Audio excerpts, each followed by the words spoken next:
Glow Squad! What's up and welcome back to my channel. That's if you're a returning subscriber, but if you're new here, you're welcome. My name is Betty. Please do subscribe to my channel. Turn on your post notification bell so you don't miss any uploads from me. On this channel, we do anything skincare, and I'm starting a series where I'll be sharing tips and tricks in formulating certain kind of products. I'll also be giving out recipes that really work that you can try at home for yourself or even for commercial purposes. So if all this is in your interest, if this interests you, then you need to subscribe to my channel, turn on your post notification bell so anytime I upload a video, you'll be the first to get notified. So I hope with the title of today's video, you already know what's about to go down. Like, people are doing too much. People are doing too much when it comes to black soap, and I've decided to address this as a queen of black soap making that I am. Okay, and that's a period. Okay, I've been formulating black soap for over 2 years now, and I can confidently say that I have been through the phases of these errors I'm about to address. Okay, there are some I've done before and some I've never tried them before. So when I see it, I'm like, really? And yet it's wrong. The reason I've never tried and will never try is because it's just wrong to make black soap that way. So if you want to know all the do's and don'ts when it comes to black soap formulation, you know, black soap is now like the one thing that is very common these days. Almost every skincare vendor is selling one black soap or the other. Most of the skincare vendors' main soaps are the black soaps. Different, they've named it different. They've given it different names: Snow White soap, Oshapra soap, etc., etc. You know, so this to tell you that black soap making nowadays is very, very common, and everyone else wants to formulate black soap. But what are some of the things you need to know when it comes to black soap making? I've got lots of people saying after formulating their black soap, it smells. The first day they made it, it was kind of having this hard texture, but after some time it became watery. It's having a foul smell. You know, it's a whole lot. And when you ask them what they add into it, and they tell you, be like, wow. So those are the things I want to address in this video. So without wasting much time, let's get started.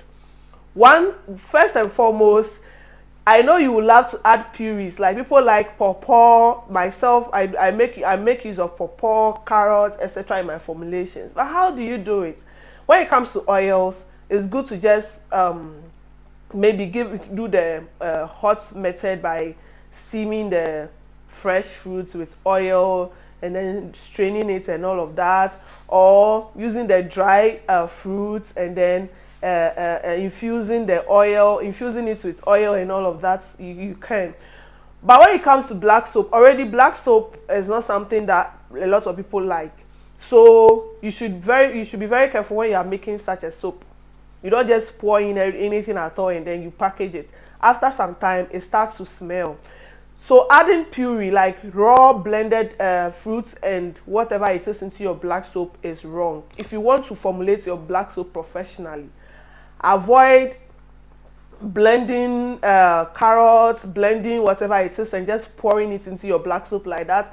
And some people also say, because they want it all natural, they don't use preservative. Very, very wrong.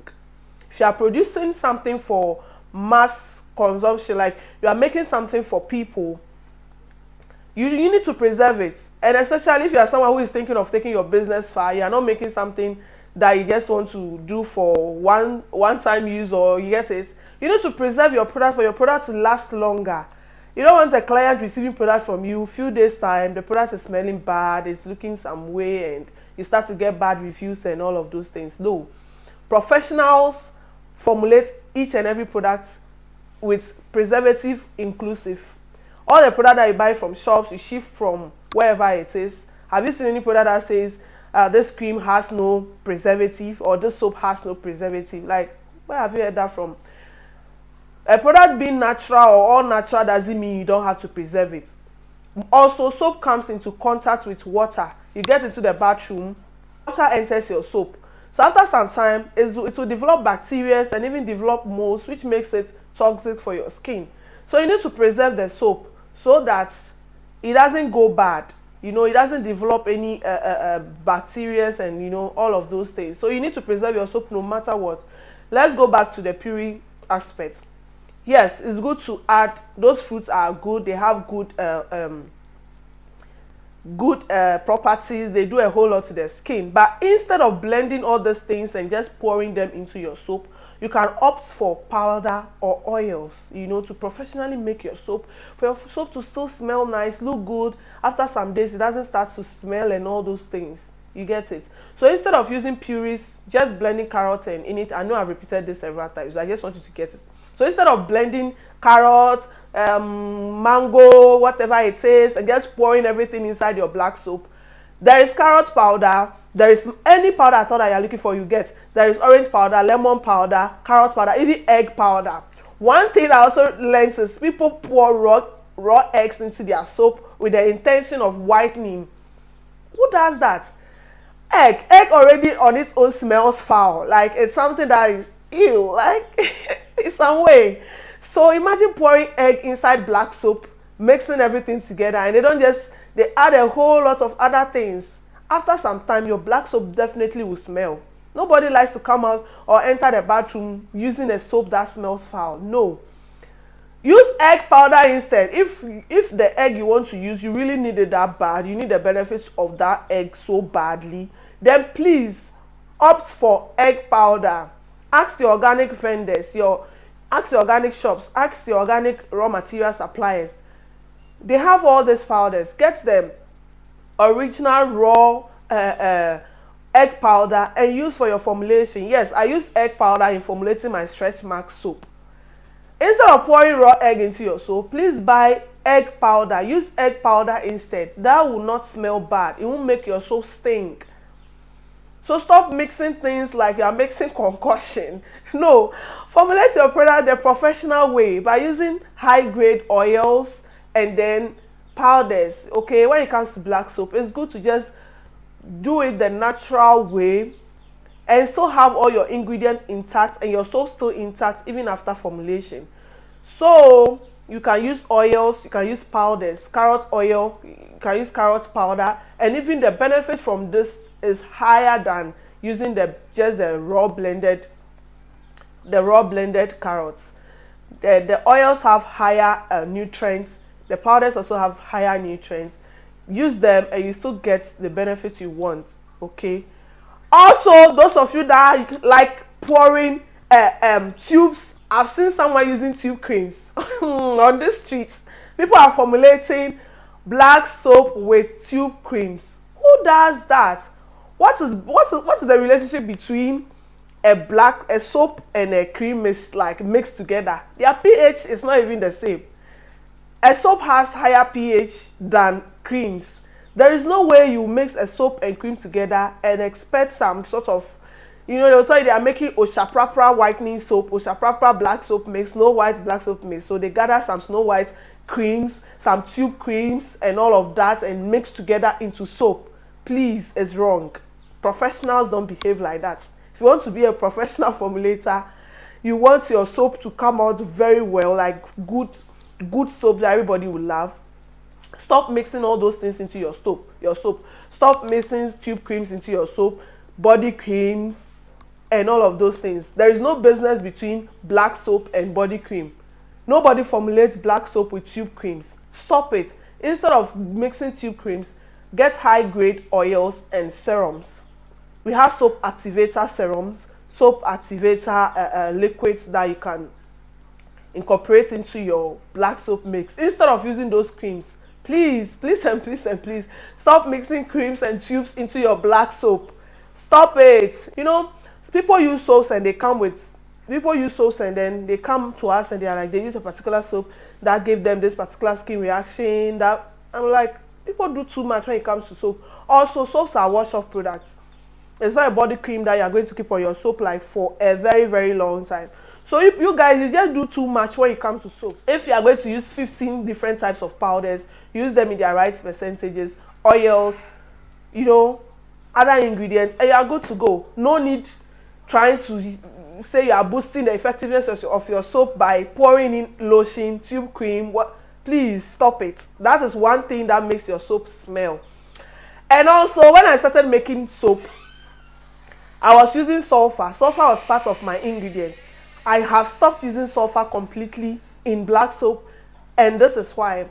Sulfur tends to make your soap smell really bad. I won't even lie. It's not even a joke. Sulfur, even sulfur has whole lot of benefits. Okay, it helps treat skin infections, reactions. It even help with acne, eczema, and all of those things. It's a very, very good ingredient that I used to use in my treatment facial soap, black soap, and also my body black soaps and all of that.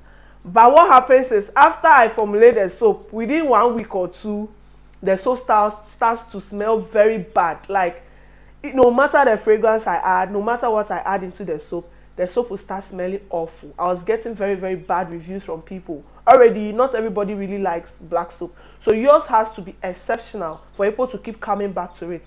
Now, as I'm sitting here, my black soaps do not even last. Like, I produce black soaps almost every month, because it's fast selling. People are so much in love. When someone comes and be like, oh, I've used black soaps and they've done this, I'll like, just try mine. Okay, so it's like over time, I'll come to realize the do's and don'ts when it comes to this soap. Formulating black soap can be a bit complicated, yet very simple. Once you know what to add and what not to add, you are good to go. Okay, sulfur is a very good ingredient, but instead of sulfur, you can opt for other treatments, botanicals. You can go for neem. Neem has whole lot of benefits when it comes to the skin. When it comes to especially acne, one holy grail ingredient in acne treatment is neem powder. So instead of sulfur powder, you can opt for replace it with other skin other beneficial botanical powders. You can opt for neem powder, go for tamarind powder, you go for licorice, mulberry, camwood, and a combination of these powders in your soap will also serve the purpose. So avoid adding sulfur into your black soap. Probably your black soap stinks and smells and you don't know the reason why. If you are adding sulfur, then I'm here to tell you today that sulfur is one thing that is actually making your black soap smell really bad. So please exclude sulfur. Produce your black soap again without sulfur and come and tell me if it still smells. Well, also, one thing to do to avoid these foul smells, after you have let go of all these things that I said you should let go of, grating other soaps in addition to your black soap base. Let's say you are making a lightening black soap. So instead of just grating the raw black soap and adding your ingredients and all that, you can grate good soaps like bar soaps in addition to your soap to form a base that you use to make your black soap. Soaps like Larissa carrot soap, Pepperdam carrot soap, other whitening soaps like glutathione soap, K Brothers carrot and papaya soap. All these soaps on their own, they have nice and beautiful smell already. And also, it will also help boost the foaming effect of your soap. So after you have grated your raw black soap, you grate those other soaps in addition to your black soap base to form a base that you are going to use to produce your black soap. So this will in return make your soap smell nice, also boost the effectiveness of your soap. And even if you are not going to add any fragrance at all, you add a few essential oils and you are good to go. Your soap won't smell bad, it won't stink, nothing of that sort. As at now, I don't add any fragrance when it comes to my black soap productions, but my soaps don't smell foul. It has this natural cool fragrance, like that is cool, you get it. So I avoid all this. And also, people add too much water to their soaps. I don't use water at all when it comes to black soap. Someone will ask, then how then do you soften the soap?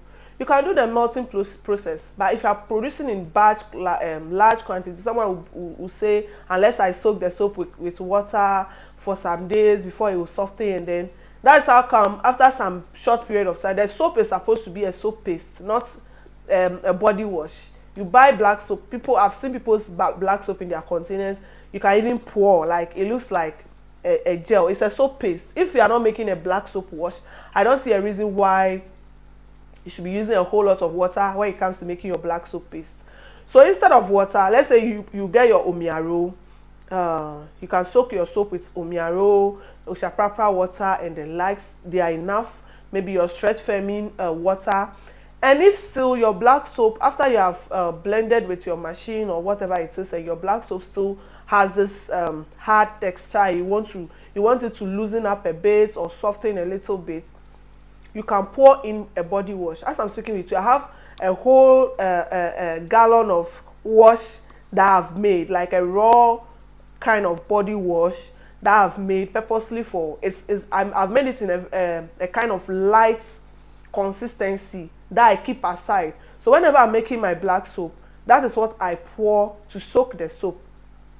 Leave it overnight, it softens. The next day I use my industrial mixer, mix everything, and my soap loosens up, has this beautiful texture. Maybe I'll drop a short video on the screen for you to see. Has beautiful texture, becomes very smooth. I add my other ingredients and then I'm good to go. So when it comes to black soap making, please let nobody lie to you that to boost the effectiveness of your black soap, you need to add 20 tube creams. All these are toxic. At the end of the day, it's like you're mixing some concoction, and this will give people skin reactions, and yet they won't still even see any benefits or see any good results from the soap. Instead of the soap treating skin issues, it might rather cause a whole lot of other skin problems to the user. So please, these are some of the do's and don'ts when it comes to black soap making. Also, milk. People pour like raw milk. You know, milk, when milk goes bad, you know it smells some kind of way. Instead of using the raw milk, like the milk, liquid milk, you can use powdered goat's milk, like goat's milk powder in your black soap. It's the best way to go. Goat's milk powder has skin brightening and exfoliating properties, etc. So you can use it in your soap instead of the milk. Add good oils, add carrot oil, any skin glowing oils to prevent the soap also from being harsh on the skin. Black soap on its own is already irritating to the skin. So when producing black soap, it needs to have some amount of good oils to make it very, very moisturizing to the skin, make it non-irritating to sensitive skin, and your soap will work perfectly. Your customers will keep coming back for more. So thank you so much for watching this video. If you made it this far, thanks so much. If you have any questions, you can leave them down in the comments, and share this video with anyone who needs to watch this. You can also make video requests in the comment section, and I will come up with videos for you guys. Thank you guys so much for watching, and I'll see you soon in my next video. I love you. Bye.